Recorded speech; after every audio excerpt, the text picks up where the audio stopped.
साथियों, जहाँ तक मैं समझता हूँ, गुरु इस संसार में हमारे लिए एक पथ प्रदर्शक का कार्य करता है, एक मार्गदर्शक का वह कार्य करता है। आप सबके मोबाइल में एक एप्लीकेशन होगी, गूगल मैप। आपको जहाँ भी जाना होता है, आप उसमें अपना डेस्टिनेशन यानी गंतव्य डाल देते हैं। जाहिर सी बात है, यदि आपको रास्ते की जानकारी नहीं है तो भी आप अपने डेस्टिनेशन पर बिना गूगल मैप्स के यूज के भी पहुंच सकते हैं। लेकिन हो सकता है आपको अधिक समय लग जाए, रास्ता आपके लिए और भी मुश्किल हो जाए। इसलिए इन तमाम मुश्किलों को दूर करने के लिए व्यक्ति गूगल मैप्स का सहारा लेता है ताकि उसे अपने डेस्टिनेशन तक पहुंचने के लिए सही रास्ता दिख जाए।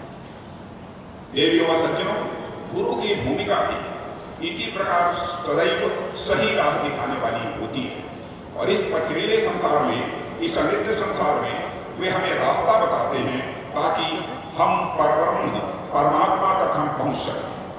सही मायने में गुरु इस आत्मा को उस परमात्मा से जोड़ने के लिए एक ब्रिज के रूप में काम करते हैं।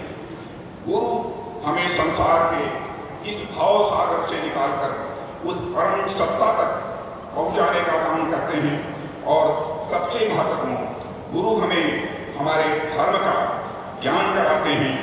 गुरु हमें अपने धर्म का पालन करना भी सिखाते हैं। जब मैं यहाँ धर्म कह रहा हूँ तो उससे मेरा आशय किसी पंथ से नहीं है, किसी मजहब से नहीं है, बल्कि धर्म से मेरा आशय हमारे कर्तव्य से है। और धर्म हमारे जीवन के सभी पड़ावों और सभी भूमिकाओं में यह आवश्यक होता है। हमें अपने व्यक्तिगत और सार्वजनिक दोनों ही प्रकार के जीवन में धर्म का पालन करना होता है। देवियों व सज्जनों, गुरु की भूमिका भी इसी प्रकार सदैव सही राह दिखाने वाली होती है और इस पथरीले संसार में, इस अनित्य संसार में वे हमें रास्ता बताते हैं ताकि हम परमात्मा तक हम पहुंच सकें। सही मायने में गुरु इस आत्मा को उस परमात्मा से जोड़ने के लिए एक ब्रिज के रूप में काम करते हैं। गुरु हमें संसार के इस भाव सागर से निकालकर उस परम सत्ता तक पहुंचाने का काम करते हैं और सबसे महत्वपूर्ण, गुरु हमें हमारे धर्म का ज्ञान कराते हैं।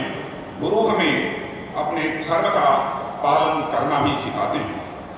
जब मैं यहाँ धर्म कह रहा हूँ तो उससे मेरा आशय किसी पंथ से नहीं है, किसी मजहब से नहीं है, बल्कि धर्म से मेरा आशय हमारे कर्तव्य से है। और धर्म हमारे जीवन के सभी पड़ावों और सभी भूमिकाओं में यह आवश्यक होता है। हमें अपने व्यक्तिगत और सार्वजनिक दोनों ही प्रकार के जीवन में धर्म का पालन करना